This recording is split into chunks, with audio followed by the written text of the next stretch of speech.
Storytelling.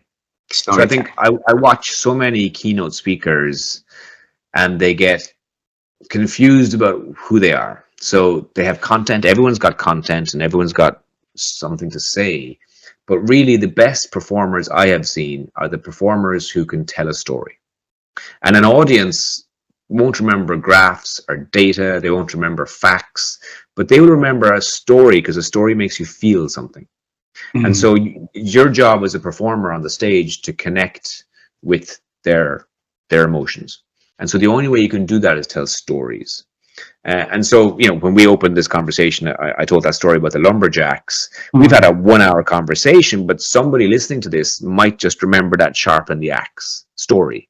And because Mm. it's an easy, simple story, and so someday they'll be taking a break or about to take a break, and their boss will say, "No, no, no, no time for break," and they'll say, "Hang on, I need to go and sharpen my axe."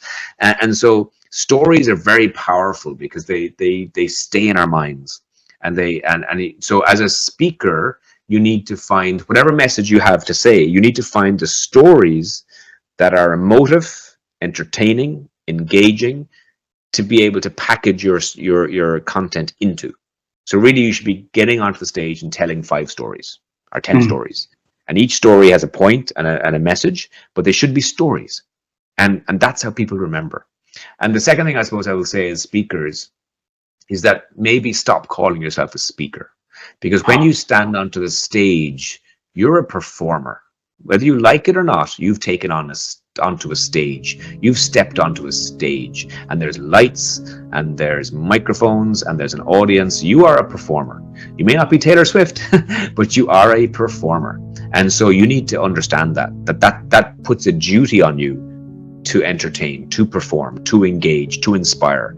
You're not coming out to do a speech. A speech is something that your father does at your wedding, or a speech is something that is kind of a two-dimensional thing.